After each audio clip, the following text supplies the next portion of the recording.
musty smell of old perspiration, blood, and engine oil hit me. A burning piece of cotton waste, drenched in oil in a tin can, stood beside the field radio and our observation telephone, on an elegant Chippendale table of the sort often found in northern Germany. It was the only source of light down there. It smelt and stank terribly.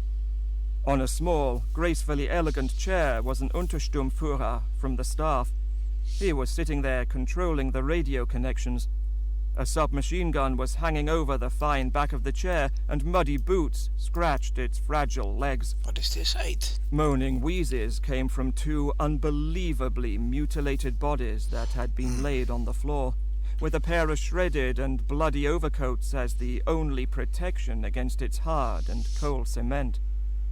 A medical orderly pattered to and fro between them in hopeless attempts to ease their pain. Neither of them could live much longer. One of them had no face. Where eyes, nose, mouth, and chin used to be was only a hollowed-out, bloody mass, out of which the death wheeze pressed, squeaking and snuffling. Out of the other's left corner of the mouth ran a stream of blood. The man I had to relieve sat shrunken on the edge of a camp bed, with his head buried in his hands, which nervously ploughed back and forth through his hair. At every shell's explosion that came close to us, he jumped up with fear in his eyes. In contrast to this terrible scene, there sat Untersturmführer Schwarz, tough and unperturbed, without equal in the company. He sat on a sugar box beside the stinking piece of cotton waste, seemingly untouched by everything and everyone around him. He was squeezing lice. He had just finished with his shirt, and was checking the wisps of hair in his armpits and the hair on his chest once more, to be sure, so that no little parasite should get away. Then, with obvious pleasure, he pulled the shirt over his head. He opened his trousers and started to search every seam thoroughly and calmly. All the while, the dispatch riders ran in and out, the wheezes of the dying continued, and heavy shells detonated so close to us that big pieces of cement fell from the ceiling and walls. The noises trembled and sang in the head with the thunder and atmospheric pressure. Each time Schwarz found a louse, and there were plenty of them, here at the front we never got rid of them, he lifted it with a pleased grin against the weak light, snapped it with his nails, then let it fall down in the hot oil in the tin can. He did everything with calm, almost lazy movements. Now and then, Schwarz glanced furtively at the two dying men on the floor. He shook his head compassionately. Without any particularly dramatic accent, he turned and said to the officer by the radio, "Do you see now that it's going to be hell for us?" Then he continued his raid among the lice. Our new company commander came down to us. Schwarz rose to attention with his trousers down. The newcomer, a sympathetic Obersturmführer straight from Berlin, had not yet had time to become acquainted with Schwarz, a somewhat unusual officer. He was clearly surprised, but received his report with a very straight face. It was clear that he had difficulty staying serious. Then he caught sight of the bloody figures on the floor, and knelt between them.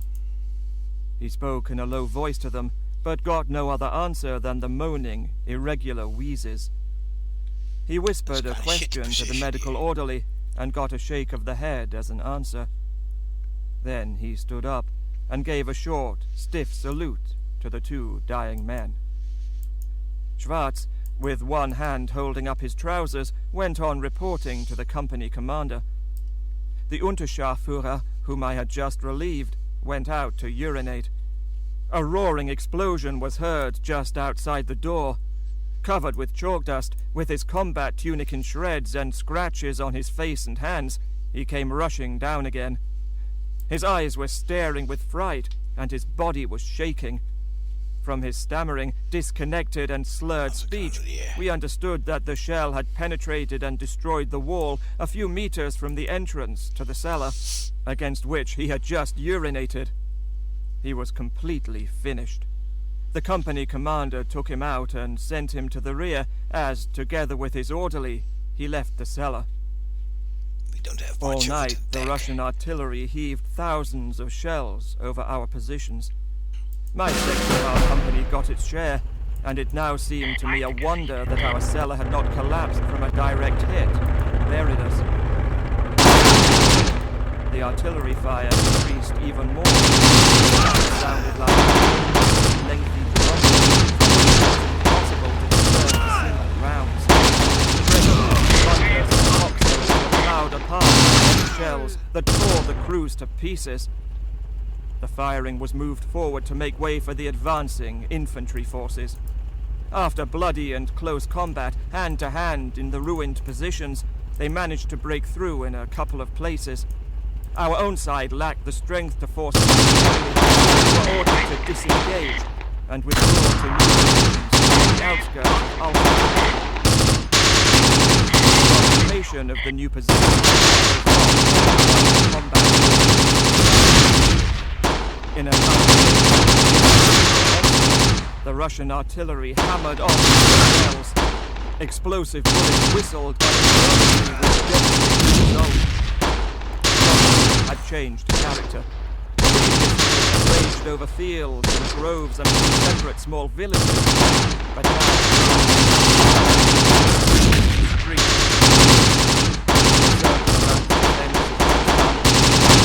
Tightened. Everywhere, Red Army soldiers poured forward, but they were followed by new waves. Big yellow-brown throngs like a lemming migration. They formed in drifts. Over the course, two matches raged without interruption and without any sign of weakness. They waited around corners, while the artillery or the tanks shot the defense edge in a house to pieces. Then they rushed forth over the street, down the cellars, upstairs, took the whole house, then on the stairs. Was there no limit to their numbers? Against this avalanche stood a fragile wall of completely exhausted men who were in mortal danger. They were SS men whose numbers shrank alarmingly day by day, even minute by minute. With the bitterness that characterized house-to-house fighting, every man held out to the uttermost. The lightly wounded only gave themselves time to get a bandage at the nearest first aid station before returning to their combat positions. Every single man who still had the strength to keep himself up and handle a weapon fought with a fury that I had never seen before. But our fighting strength grew weaker and weaker. More and more men were brought back bloody and torn, never to return. No reserves came to fill the ranks. Only a thin line of hardened, determined veterans remained. They were hungry, deathly tired, bloody, many with bandaged arms or heads, unshaven, black, hard and lime dust, with uniforms. They felt their strength weaken, but still and aimed them with devastating effect at assaulting forces. After 3 days of furious fighting from house to house, orders finally came, on the 20th of March, to retreat.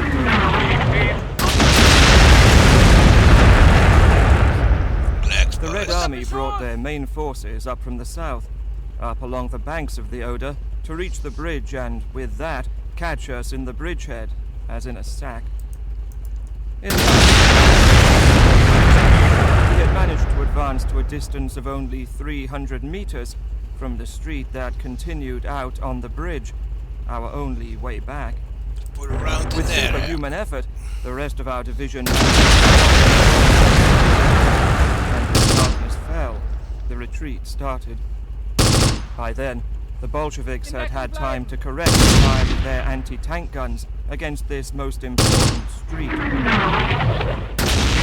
case of running the gauntlet, because their observers could see the flames from the exhaust pipes of our vehicles as they splattered and rumbled at full speed towards the bridge.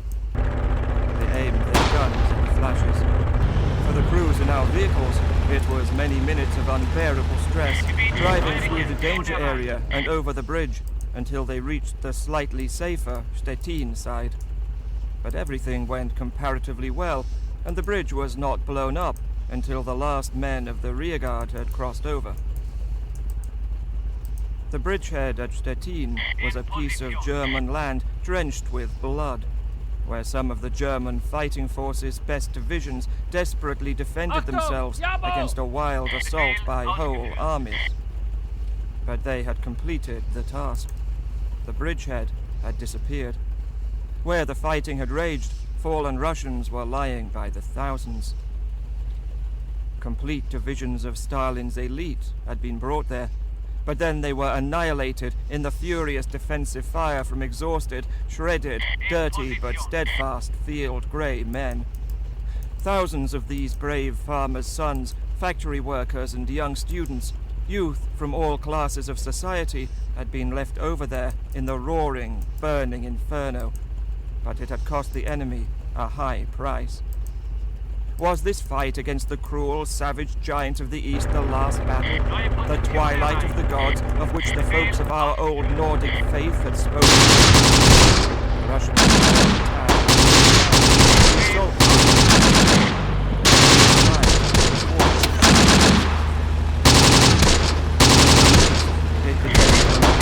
Peaceful at the 15th.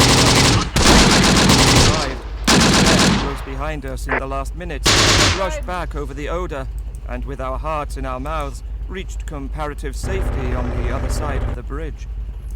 Was it to be a repetition of the Napoleonic retreat over the Berezina, even if total disaster had not yet struck us? If only we had had half the enemy's resources, half their tank and artillery numbers, or even half their enormous air armada.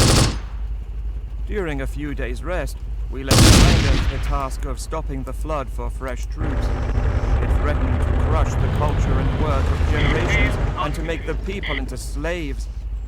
From a formless grey crowd, we gradually turned into thoroughly rested comrades. In front of us, a land spread out that just a few years before had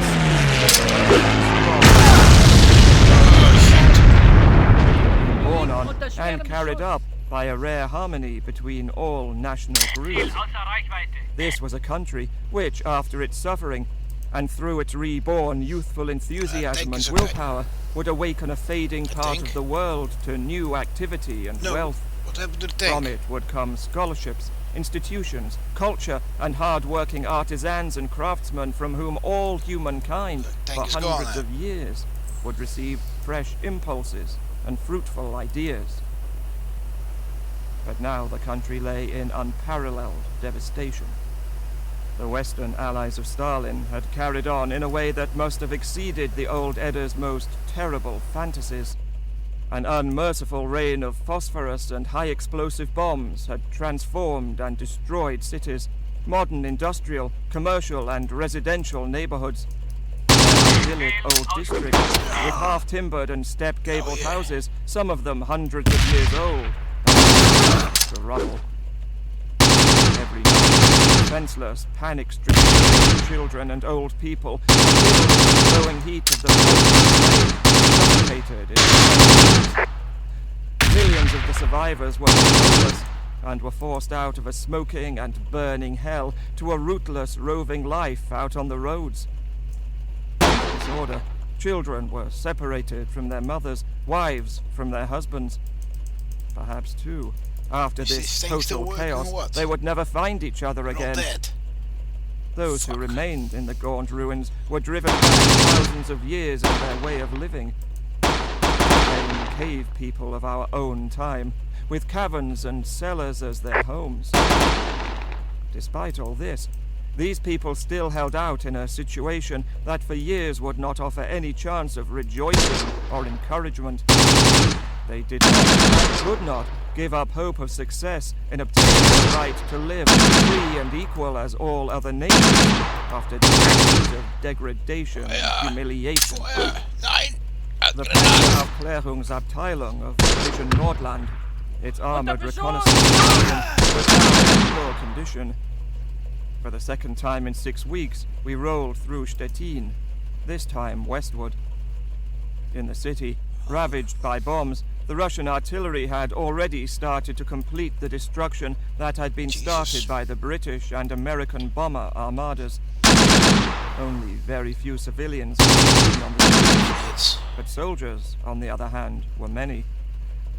The preparations to meet the Red assault against the city itself were in full activity. Positions for the artillery were dug in the parks and foxholes in the streets. Heavy trucks were positioned at street crossings so that at the appropriate moment they would be used as barricades. Assault guns were dug in, and naval vessels and mortars were brought back into positions among the ruins. Above all this hung a black-yellow veil of smoke coming from the violently burning Altdam. Fires had also now started in Stettin and were spreading further and further. All this was observed only mechanically. Neither eagerness nor energy lit up our eyes. We did not have the strength. Certainly we had felt terribly tired many times there at the front, but the tension and the ever-present danger of death had kept us up and going. It had worked as a stimulating drug at a time when tiredness should have claimed its due long before. As we now temporarily had managed to pull out of the jaws of death, nerves relaxed again. Now we really became aware of how extremely tired and exhausted we were. Arms and legs felt heavy as lead, face and body ached. The mental tiredness made itself even more noticeable. Got that much. It was impossible to complete a train of thought, to make a clear observation or a sober reflection. The exhaustion took the form of total apathy. The crews in the half-tracks sat slumped on their seats, thrown to and fro by sudden swervings. Even though they were thrown against the hard sides, they sank into a trance-like sleep. Everyone, chiefly the drivers and commanders of the vehicles, had to exert all their strength to take the long column to safety. Bussel was the name of the place, west of Stettin, where the division's supply unit was located. There the marching column split, and battalions and companies were separated into different camps. Apathetically, mechanically, platoons and groups took their positions at the formation area in front of a large farm. Dienstausgabe. The company commander gave the men orders as to what had to be done during the day, and instructions were given about quarters and such like. Of course, cleaning of weapons was essential before we could hit the sack. It was a trial to look over the weapons. A job that normally took only some minutes to do now took half an hour or more. All the time, we kept dropping small parts on the ground out of pure exhaustion, just as they were ready to be assembled. Swearing, one had to clean them again. Sank into drowsing, staring out into space, but only with difficulty. Present. The men had raised our quarters. Finally, we were allowed to lie down on the straw. Just as I was about to sleep, after great difficulty managing to take my boots off, a sudden face above my head. It was Ragnar, second, also the company commander's driver. He shook me roughly a couple of times before I really came round. At my cursing and protests, he just grinned like a genius. You! Hey, you! You've got a letter from home! If he had said that I had been awarded the Knight's Cross with opals, swords and diamonds, I just would have turned and gone to sleep again. Or perhaps before that have mumbled an uninterested... But this was something completely different. Where do you have it? From whom? Like a shot, I was up from the barn floor. GP has it. He's by the 2nd platoon, but he'll soon be here. In the semi-darkness, I stepped on legs, arms and stomachs of sleeping comrades as I ran to the door. The boots! I had forgotten to pull them on. The same rough rampaging over the sleeping men again, of whom some now and mumbled blunt curses. It was impossible to get my swollen feet into the boots. I took the boots in one hand and ran out into the yard in my stocking feet. Among the trees, where the vehicles of the 2nd platoon were standing behind the farmhouse, I spotted GP, who now had returned from the hospital, carefully wrapped in bandages. "Give me the letter, GP!" I shouted. He took a straddle-legged position, with his hands on his hips, and stared at me from top to toe. "Is that the way you talk to a superior officer on duty? Stand to attention, man!" he bellowed. "I can see that you are dressed decently and according to regulations," he added, with a diabolic grin and a sneering ogle at my feet. He was standing there, making fun of me, shouting as would the meanest sergeant of the old school, who gave the recruits nightmares. But he could not hide the laughing twinkle in his eyes, and the mask did not last. "Here's the letter," he said in a low voice, giving me a friendly push in the chest and going off to the next platoon. It was the first letter from home for more than a year. It was from a girl back home who still kept me in her mind.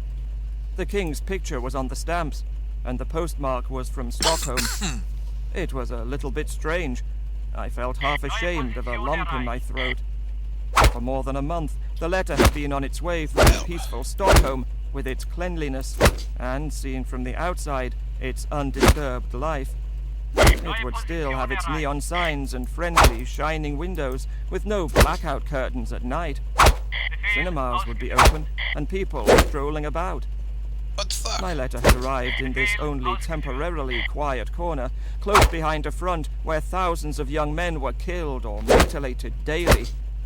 It was a letter from another world.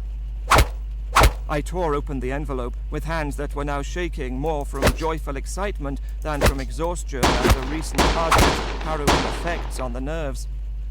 My eyes swept quickly over the lines. Then I read it again, slowly. Then one more time. Then once again. Perhaps there was not very much in that letter. It was mostly about ordinary things and small events back home. But it strengthened and renewed me to think of life up there in the north. It was all so far away and distant from the life of the frontline soldier. It helped me to indulge in daydreams as I sat down outside the barn door. With the open letter in my hand, I started to think about how they were back home. For a year and a half, I had not had a single line from home.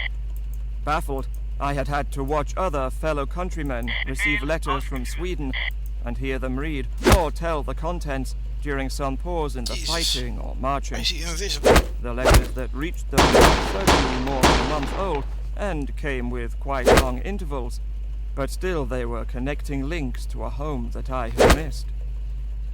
Just like the others, I had been utterly worn out. A week of long, uninterrupted combat action, without sleep, among collapsing houses, howling shells, and human beings torn apart in dirt, fire, smoke, and blood, had consumed all our strength. Horrible sights had burned into our minds. All this, the tiredness, the apathy, and our broken, nervous condition, had now suddenly disappeared. All thoughts of the previous day's experiences and of war had, for the time being, melted away.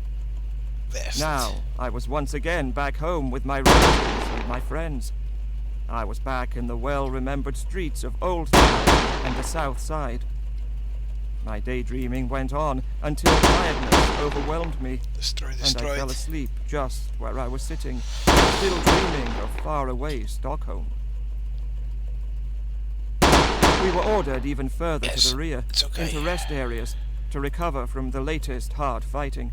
It became one of those unforgettable recovery periods between hard battles. It made us feel reborn, and able to go into action with the old strength, as if it was the first time again. Orders became easy and possible. We performed an exercise now and then, so that we should not get too lazy. Otherwise, it was mostly in our Swedish style, a little bit slow, and rather like a not too strenuous training of recruits. Not like the usual double-quick speed of the Waffen-SS. We had a good time, with lots of butter, cheese, eggs, ham, and all the delicacies of the countryside. The farmers smiled contentedly at our appetite. Living conditions became comparatively luxurious in other aspects too. We gotta go for One of our Toulouse. officers, for example, was very often impossible to find, since he had got to know a pretty beauty expert evacuated from Berlin, unless you cycled to the village where she lived and looked for him in the cave of the platinum-blonde lioness. There he probably enjoyed both manicure and pedicure, and, most likely, more pleasant delights. But when the company commander ordered formation and attention, we all stood as statues. No one lost his style and became a bon vivant. Therefore, Persson could feel quite satisfied as he inspected and stared every soldier in the eye. Polished to perfection and exercised by the book, since, after all, we were SS soldiers. As well as all the appels, or, as the Swedish army calls it, visitations, we also had vehicle inspections. One such came particularly unfortunately, as far as I was concerned, a couple of days before the rest period was over. The crew of 5 of my half-track, myself modestly included, were quite successful organizers. As we had a feeling that things would soon break out again, we had organized quite a lot of suitable food from the kitchen, and also in the way of clothes from the supply depot. Our vehicle was therefore so stuffed with canned goods of all kinds, butter, marmalade, underwear, etc., that it would have sank if it were not for the armor. Then came a bolt from the blue, Shooting. an order of immediate half-track inspection. Not a chance to hide the treasures and prevent an ignominious confiscation. The Spieß, or company adjutant, Hudelist, in fact licked his lips as he, together with the company commander, looked Okay. down at all the goodies to be seen through the hatch of our vehicle. He rubbed his hands in cruel voluptuousness and said, "Doesn't it get cramped for you gentlemen in this cart? I do believe that we must lift out some luggage so that you can travel more Goodness. comfortably." Whereupon, with resigned sighs, we started to carry back all the goods to their point of departure. For me, it was hardest to leave a pair of brand new boots, 2 sets of soft and nice underwear, a pair of nice short trousers of the new model, and some socks. While I was getting the things together to carry them back to the supply depot, Persson was standing up in the hatch of my half-track, peeping with a knowing face out into the blue and drumming his fingers on the armor. The Spieß was full of anticipation and helped me by taking the extra fine short trousers under his own arm. The next morning, Hudelist came out of his quarters, showing off in my trousers. As he caught sight of me, he aimed his steps in my direction, stopped and said jovially, "You don't mind me wearing your trousers?" I boiled and seethed inside, but he was a Hauptscharführer, and I only an Unterscharführer, even if lately I had been entrusted with command over a platoon. Therefore, I answered, trying to console myself, but with a voice and face letting him understand that I behaved very generously to him, "Of course not, Hauptscharführer." Well, we got some more Why are they so peaceful weak? days, so that our vehicle did not contain just crew and regulation equipment when we got our marching orders. 7. Kustrin. In the Stettin sector, there had been comparative quiet since the withdrawal from the bridgehead. At that time, the Bolsheviks did not have the strength to advance over to the western bank of the Oder. Finally wiping out our bridgehead at Stettin Altdam had already cost them several of their best divisions. When such streams of blood had been shed, it took time to find new blood to drench the soil of Pomerania. There seemed to be inexhaustible wells of Asia to draw from. Thanks to that, our position was quite safe for the time being. Upstream on the Oder, it looked more threatening. Our entire defense depended on the Oder position. The Red Army brought forward enormous forces towards the sector between the Oder Bend and Frankfurt, Let's do it and like began this. to feel their way around at different points. As we began to Cannot sense take trouble, anything else. the largest possible defense unit was made available. For instance, from the Stettin sector, they reinforced the positions that faced the Russians at the most threatened places. Our division belonged to those that were sent southwards. We were ordered into position near the city of Schwedt, which lay right on the Great Oder Bend. After the transportation, and in the most wonderful spring weather, we had to start digging and building the positions at once. The very few civilians who were still there came voluntarily and helped us with the work, women as well as men. The sun was shining all day, and despite the fact that it was only the end of March, it was as hot as in July. We did not hear much from Ivan, but there was a worrying, threatening anxiety in the air. After all, in Stettin we had seen with our own eyes what numbers the Russians managed to heave forth. At that time, my mortar platoon was transferred to the 5th Company of our Aufklärungsabteilung. Gradually, we also heard, from other units that had fought their way back as far as from the Vistula, of strange events that clearly showed the Russians were now staking everything on one card, to try, with a single powerful blow, to bring everything to an end. We had experienced awkward situations before, and were quite hardened. Otherwise we should not have managed both the extreme psychological and physical strains of the retreat from Russia. That retreat took us far back into the old German territory. However, by then things were beginning to look ominous. Certainly, on our side, we knew that important things were going on, that sensational weapons would soon be put into action, and, thanks to that, the war would take on a completely new character. The new jet-propelled fighter planes, which were far superior to the best British and American planes, were already in action and had caused heavy casualties among their bombers. We knew that even better things were coming. It was only a matter of time, a question of months. But could these months of respite be won? Would we be able to resist for long enough against such unbelievable masses? Supported by huge numbers of tanks, artillery, and aircraft, the Russians had numberless men.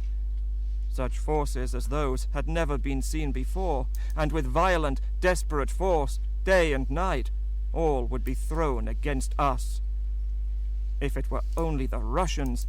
But in the west, the American armies now swept in behind our backs with incredible speed.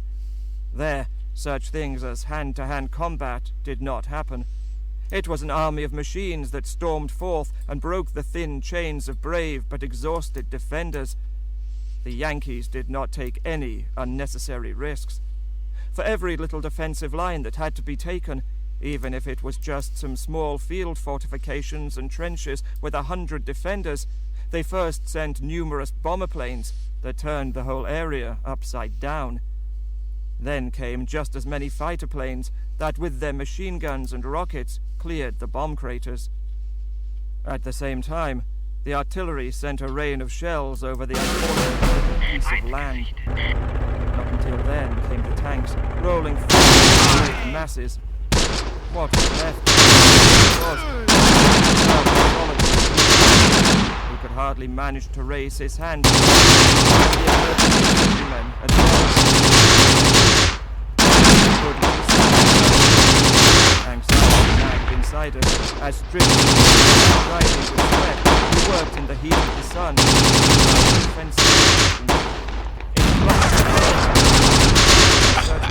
And the unanswered questions that darkened our minds made us impatient. This uncertainty followed us everywhere, even at work in the trenches, during ever more frequent alarm exercises, during pauses, and in our sleep. Little but perhaps useful consolation to have balanced the book on one's life. The chance of surviving the war alive was so ridiculous that was not just a thing. We had already seen so many men pass through this company. They had trod the hard and difficult way, from being recruits on the exercise field to joining the replacement battalion, and on to the soldiers. It was impossible to mind. It had to be Merciless. several hundred with us in the silent ranks of the company. Then why should we manage to get away with it? It was nothing. That attitude gave us, curiously enough, more strength.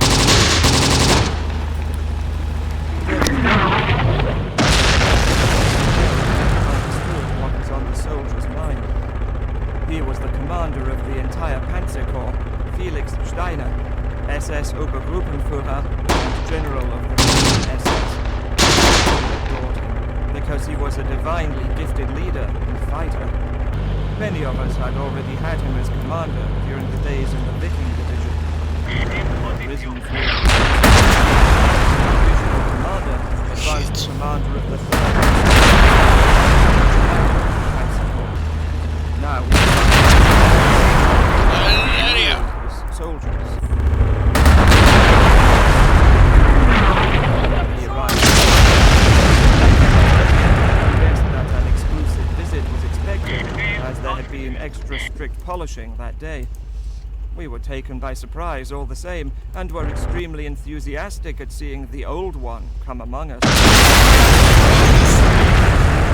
As he stood in front of the company in its formation, Obergruppenführer Felix Steiner was one of those leaders to a war, maybe one in a million.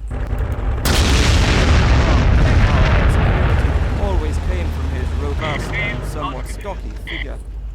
Every man who saw or heard him became part of this strength. He was tremendously hard and demanding, but at the same time he was as one with his people. And a bit of a cliché that a commander should be like a father to his soldiers. But if something like that could be said about any officer, then it should be said of Felix Steiner. We adored him and were blindly devoted to him. There he was, standing in front of us again, as in the old days, and he spoke trustingly to us, man to man. He awoke memories of the days when we rolled forth, and wherever he was.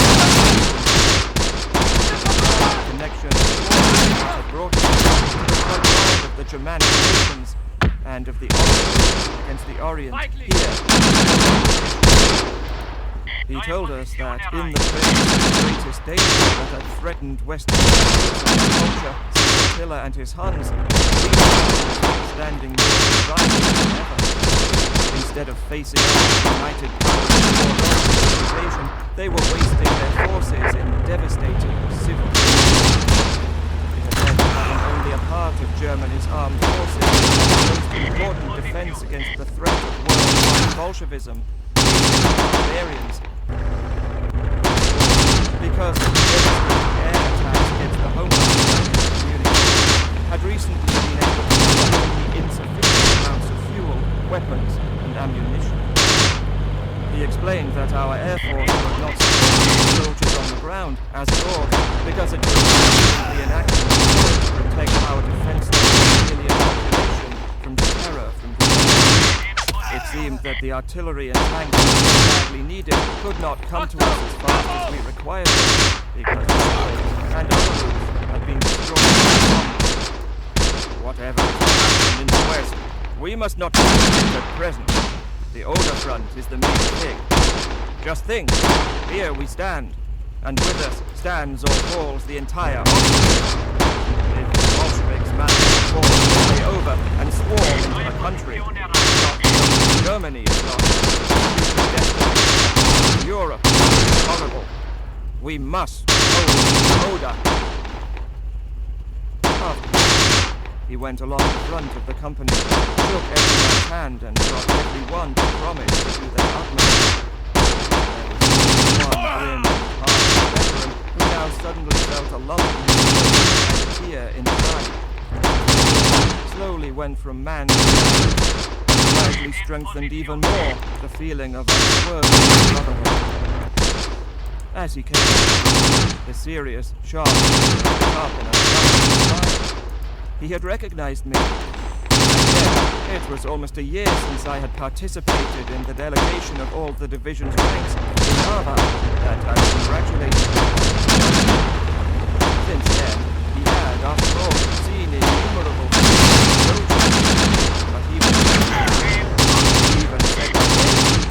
As if I was one of his friends, he asked me about what was if I had heard anything from home. He asked how I had managed during the latest encounters, and if I still got on well with my comrades in the Waffen-SS. I could not think clearly. Everything went round in my head, and I only heard his friendly voice and saw his strong, clear blue eyes. The surrounding comrades were just like a blurred background. Far, far away, I heard my own voice, with a strange tone, answer the general's questions with a clarity that surprised me. As a farewell, he clapped my shoulder and said, with a glance that had gone fierce again, "Yes, comrade. So far we have held out despite all strains. Now, more than ever, we all have to clench our teeth and stand firm. One for all, and all for one." With a powerful handshake, he went on, from man to man. All these tough men, voluntarily dedicated fighters to the death, who perhaps by then had forgotten the meaning of devotion, who in strained situations had learned to let coarse, grim humor be the power that kept up their courage in danger, were standing there filled with a peaceful, devoted atmosphere. Felix Steiner was a great soldier, fine gifted, leader and comrade. Never Hey, how did this thing still alive? the unbreakable spirit that sprang from the song the Waffen-SS had made its own. Difficult, maybe impossible, to translate. SS marschiert in Feindesland und singt ein stolzes Lied. Ein Schützer steht am Wolgestrand und leise summt er mit. Wir pfeifen auf unten, auf oben. Uns kann ja die ganze Welt verfluchen oder auch loben, genau wie es ihnen gefällt. It reflects the spirit of going, but rectify it. It reflects their belief in a national, socialist, classless society where everybody had a fair chance. It was the last time in the war that I saw Obergruppenführer Felix Steiner. Later, I heard that he had visited company after company, regiment after regiment, division after division. He had spread confidence everywhere and given incredulous and listless fighters new courage and new spirit. Resting at Schwedt was an exceptionally calm and peaceful period. A violent struggle was going on a little bit further south, near Kustrin. With an unusual commitment of forces, the Bolsheviks tried to get a foothold on our side of the Oder. Their heavy assaults continued, without result, for some time. The countless shells from the superior artillery shot to pieces every other square meter on the defending side. They made the western bank of the Oder look like a lunar landscape. Just as after every other artillery storm, assault boats and amphibious craft set out from the eastern bank to hurry across, there were still German guns and machine guns ready. The Russian crews were annihilated, and their boats and amphibious craft were scuttled. In that way, the slaughter went on, day and night.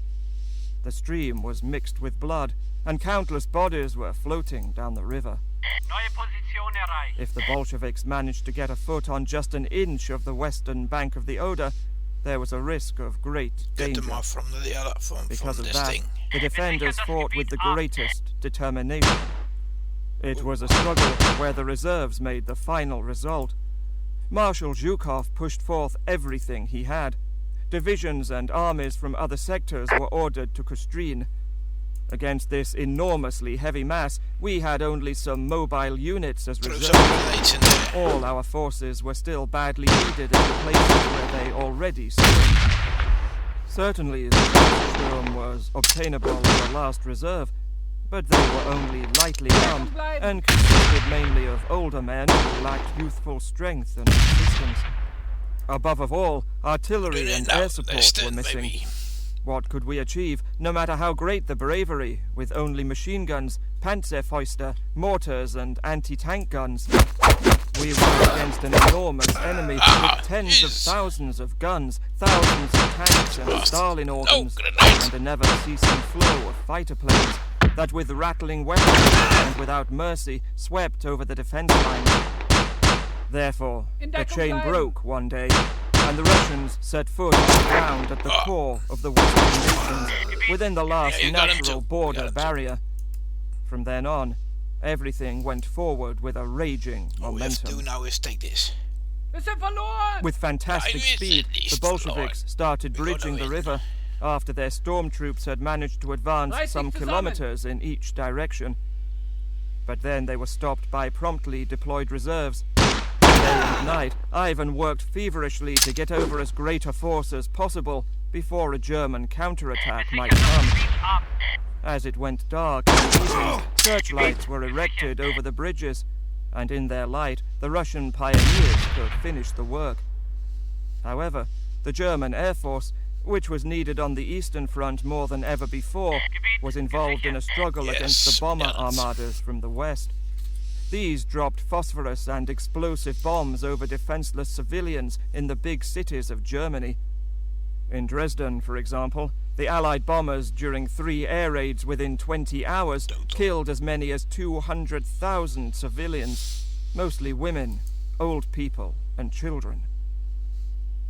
The Russian breakthrough had succeeded. The entire Oder front was in danger. Our division, which was one of the fastest and most successful, was one of the forces that hastily was thrown forwards against that dangerous sector. We had to push back and liquidate the bridgehead.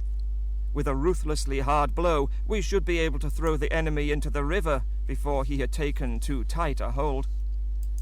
Once again, we rolled through the beautiful, fertile, flat country, softly undulating. Its spreading groves, willow avenues, straight as arrows, rich, well-managed farms, and magnificent castles. Something inside urged us on to go faster, as long as we did not come too late. The responsibility urged us forward towards the final confrontation. The short pauses were filled with anxiety, waiting for the next command. An order of the day from the divisional commander made clear to every man in the ranks the gravity of the situation and the importance of our own individual contribution. All night long we continued in total darkness, without losing speed. The commanders of the vehicles, who always had their place standing behind the driver, had to direct them as they drove, as they had no chance of seeing the road. It was done with taps on one shoulder or the other, depending on how the road turned. It was quiet in our half-track, as quiet as it can be in a rattling and rumbling armored vehicle.